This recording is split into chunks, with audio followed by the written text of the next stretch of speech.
நம்பிக்கை வாக்கெடுப்பில் தாவேகா அரசுக்கு கொடுத்திருக்கும் ஆதரவை மொத்தமாக வாபஸ் வாங்க முடிவு. திடீர் அவசர கூட்டம் போட்ட ஸ்டாலின், எடப்பாடி, திருமாவளவன். கடும் சிக்கலில் தாவேகா. அதாவது தற்போதைய தமிழக அரசியல் என்பது ஒவ்வொரு வீட்டிலும் உற்றுநோக்கி கவனிக்கப்படுகிறது. வழக்கமாக இதற்கு முந்தைய தேர்தல்களில் எல்லாம் வாக்களிக்கும் போது அது பேசுபொருளாக இருக்கும். அதன் பிறகு தேர்தல் முடிவுகள் வரும்போது அது மிகப்பெரிய பேசுபொருளாக மாறும். அதனைத் தொடர்ந்து யார் முதல்வர் என்று தேர்வான பிறகு பொதுமக்களிடையே அப்போதும் அது பேசுபொருளாக தொடரும். அதன் பிறகு ஒருவர் முதல்வர் பதவியேற்றுவிட்டால் அரசியல் சம்பந்தப்பட்ட பொதுமக்கள் மட்டும்தான் தினந்தோறும் அரசியல் செய்திகளை பார்ப்பார்களே தவிர சாதாரண பாமர பொதுமக்கள் யாருமே அரசியல் செய்திகளில் அவ்வளவாக ஈடுபாடு காட்ட மாட்டார்கள். ஆனால் முதல் முறையாக நடந்து முடிந்த இந்த ஒரு சட்டமன்ற தேர்தலில் தேர்தல் முடிவுகளுக்கு பிறகும் முதல்வர் யார் என்று அறிவித்த பிறகும் கூட தினந்தோறும் தமிழக அரசியலில் என்ன நடந்து கொண்டிருக்கிறது என்றும், குறிப்பாக தமிழக சட்டப்பேரவையில் என்ன நடந்து கொண்டிருக்கிறது என்றும் பெரும்பாலான பாமர மக்கள் கூட கவனித்து வருகின்றனர். அவ்வளவு ஏன், சிறு குழந்தைகள் கூட இப்போது சட்டமன்றத்தை உற்று நோக்குகின்றனர்.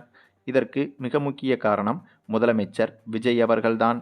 ஒரு நடிகராக இருந்து இந்தியாவில் உச்சபட்ச நடிகராக மாறி பெரும்பாலான ரசிகர்களின் மனதை கவர்ந்த இவர் இப்போது முதல்வராக உருவெடுத்துவிட்ட அந்த ஒரு காரணத்தால் இவரின் செயல்பாடுகள் எப்படி இருக்கிறது என்பதை பார்ப்பதற்காகவே தினந்தோறும் சட்டமன்றத்தில் என்ன நடக்கிறது என்று பெரும்பாலான தமிழக மக்கள் பார்த்து வருகின்றனர், குழந்தைகளும் உட்பட. ஆகவே இந்த விஷயத்திற்காகவது கண்டிப்பாக முதலமைச்சர் விஜயை பாராட்டியே ஆக வேண்டும். அரசியல் என்பது சாக்கடை என்றும் சில பேர் கூறிவிட்டு அரசியலை ஒதுக்கிவிடுவார்கள். சிலரோ அரசியல் பற்றிய புரிதலோடு தினமும் அரசியலை கவனித்து வருவார்கள். ஆனால் இன்றைய தினம் விஜய் முதல்வரான பிறகு குழந்தைகள் முதல் பெரியவர்கள் வரை, படித்தவர்கள் முதல் படிக்காதவர்கள் வரை அனைவருமே அரசியலையும் உற்று நோக்குகிறார்கள். அதேபோல தினந்தோறும் சட்டப்பேரவையில் என்ன நடக்கிறது என்றும் கவனித்து வருகிறார்கள். அதிலும் குறிப்பாக இதுவரை சினிமா படங்களில் வசனம் பேசி வந்த விஜய் அவர்கள் அதற்கு பிறகு தேர்தல் பிரச்சாரங்களில் வெறும் 1/4 மணி நேரம் முதல் 20 நிமிடங்கள் வரையிலும் மட்டுமே தான் பேசுவார். அதுவும் என்ன பேசப்போகிறோம் என்பதை ஏற்கனவே தயார் செய்திருப்பார். ஆனால் இந்த சட்டமன்றத்தில் அப்படி செய்ய முடியாது. எதிர் திசையில் இருந்து எந்த மாதிரியான கேள்விகள் வரும் என்பது விஜய்க்கே தெரிந்திருக்காது. ஆகவே அந்த மாதிரியான பதில்கள் தொடர்ந்து வரும்போது அதற்கு விஜய் அவர்கள் எப்படி பதிலளிப்பார் என்றும், திக்கி திணறாமல் பேசுவாரா, அல்லது அரசியல் அனுபவம் இல்லை என்பதை காட்டிவிடுவாரா, அல்லது அரசியல் முதிர்ச்சி என்பது இவருக்கு ஏற்கனவே இருக்கிறதா என்ற அனைத்து விஷயங்களையும் பார்ப்பதற்காகவே தினமும் சட்டப்பேரவையை பெரும்பாலான மக்கள் உற்று நோக்குகின்றனர். அதுவும் எதிர்க்கட்சி தலைவராக உதயநிதி ஸ்டாலினும் முதலமைச்சராக விஜயும் நேருக்கு நேர் அனல் பறக்கும் விவாதங்களில் மோதிக்கொள்ளும் போது அரசியல் அனுபவம் கொண்ட உதயநிதி ஸ்டாலினை விஜயால் சமாளிக்க முடியுமா என்ற கேள்விகளும் எழுந்துள்ளது. மேலும் இப்படியாக தினந்தோறும் அரசியல் பற்றி கவனித்து வரும் பொதுமக்களுக்கு இப்போது மிகப்பெரிய அதிர்ச்சி ஒன்று உருவாகியிருக்கிறது. அது என்னன்னா, விஜயின் இந்த ஒரு ஆட்சி தொடருமா என்ற மிகப்பெரிய கேள்வி இப்போது எழுந்திருக்கிறது. ஏற்கனவே என்னதான் இவர் திமுக அதிமுகவை தாண்டி பெரும்பான்மை இடங்களை பிடித்து வெற்றி பெற்றிருந்தாலும் ஆட்சி அமைக்க தேவையான பெரும்பான்மை இடங்களை பெறவில்லை. அதனால் திமுக கூட்டணி கட்சிகளிடம் ஆதரவை பெற்றுதான் இப்போது விஜய் முதலமைச்சராக பதவியேற்றிருக்கிறார். அப்படி இருக்கும்போது திமுக ஆதரவு கட்சிகள் ஏதேனும் ஒரு சில கட்சிகள் அவர்களது ஆதரவை எப்போது வேண்டுமானாலும் நீக்கலாம். அப்படி நீக்கினால் விஜயின் ஆட்சி உடனடியாக கவிழ்ந்துவிடும். அந்த சமயத்தில் குடியரசுத் தலைவர் ஆட்சி தமிழகத்தில் அமலுக்கு வரும். அதன் பிறகு அடுத்த 6 மாதத்திற்கு பிறகுதான் மீண்டும் தேர்தல் நடைபெறும். ஆகவே இப்படிப்பட்ட ஒரு இக்கட்டான சூழலில்தான் விஜய் அவர்கள் ஆட்சி கட்டிலில் அமர்ந்திருக்கிறார். அது மட்டுமில்லாமல் விஜய் அவர்கள் முதல்வராக பதவியேற்பதற்கு முன்பே திமுகவும் அதிமுகவும் கூட்டணி போட்டு ஆட்சி அமைக்க முடிவு செய்திருந்தது. எடப்பாடி முதல்வராக திமுக தலைவர் ஸ்டாலின் அவர்கள் பல கட்ட முயற்சிகளை செய்து வந்தார். அதாவது எடப்பாடியை முதல்வராக்க திமுக தலைவர் ஸ்டாலினே பல கட்ட முயற்சிகளை எடுத்து வந்தார். ஆனால் அதற்கு திமுக கூட்டணி கட்சிகளான கம்யூனிஸ்ட், விசிக போன்ற கட்சிகள் ஒத்துழைக்கவில்லை. அதேபோல் அதிமுகவிலும் இதற்கு அப்போது சி.வி. சண்முகம் தரப்பும் ஒத்துழைக்கவில்லை. அந்த ஒரு காரணத்தால் தான் எடப்பாடி அவர்கள் முதல்வராவது தடைபட்டு போனது. பின்னர் திமுக கூட்டணி கட்சிகளின் ஆதரவை பெற்று விஜய் அவர்கள் முதலமைச்சரானார்.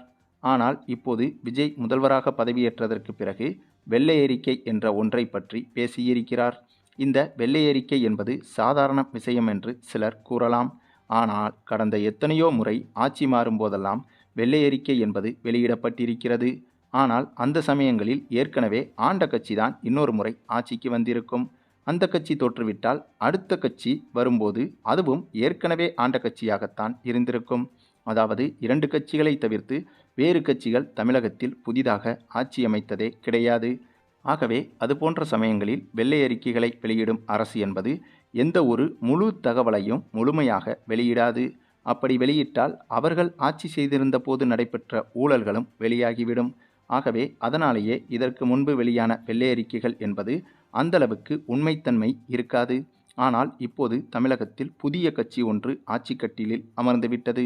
ஆகவே இப்போது வெளியிடப்படும் வெள்ளை அறிக்கை என்பது திமுக, அதிமுக கட்சிகளின் ஒட்டுமொத்த ஊழலையும் பொதுமக்களிடையே வெட்ட வெளிச்சமாக காட்டப்போகிறது.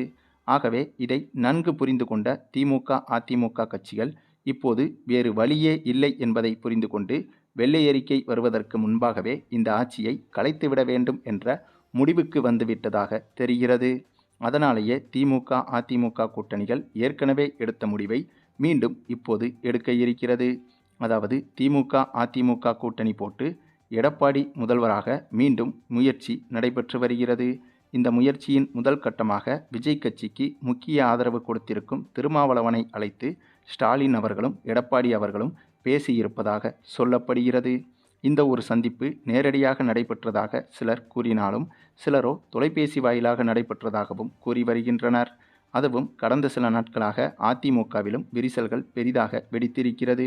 சி.வி. சண்முகம் அவரது ஆதரவு எம்எல்ஏக்களோடு அதிமுகவிலிருந்து விலக இருப்பதாகவும் சொல்லப்படுகிறது. அதற்கான வேலைகளையும் சி.வி. சண்முகம் செய்து வருகிறார்.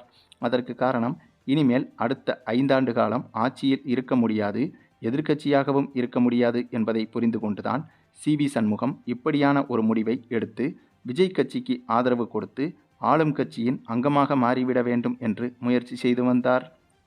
ஆகவே சி.வி. சண்முகத்தை பொறுத்தவரையில் ஆளும் கட்சியாக இருந்தாலே போதுமானது. அந்த ஒரு காரணத்தால் இப்போது எடப்பாடி அவர்கள் முதல்வராக பதவியேற்கும் அந்த ஒரு முடிவுக்கு சி.வி. சண்முகம் தரப்பும் இப்போது ஒத்துழைப்பு கொடுத்துள்ளது என்றும் தெரிகிறது. ஆகவே சி.வி. சண்முகத்தின் ஆதரவும் இப்போது திமுக, அதிமுக கூட்டணிக்கு கிடைத்துள்ளதாக தகவல்கள் வெளியாகிவிட்டது. இந்த சமயத்தில் வி.சி.கவும் கம்யூனிஸ்ட் கட்சிகளும் மட்டுமே திமுக, அதிமுக கூட்டணிக்கு ஆதரவு தெரிவித்து விட்டால் போதும். அதே சமயம் அதிமுக கூட்டணியில் இருக்கும் பாஜகவை கலட்டிவிட்டால் அதுவும் சாத்தியம்தான். வி.சி.க மற்றும் கம்யூனிஸ்ட் கட்சிகள் உடனடியாக ஆதரவை தெரிவித்துவிடும்.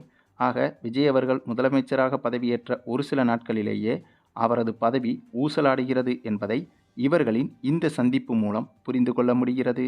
சரி, இது குறித்த உங்களுடைய கருத்துக்களையும் கமெண்டில் தெரிவிங்க. மேலும் இந்த வீடியோ பிடிச்சிருந்தா லைக் பண்ணுங்கள், மற்ற அனைவருக்கும் ஷேர் பண்ணுங்கள்.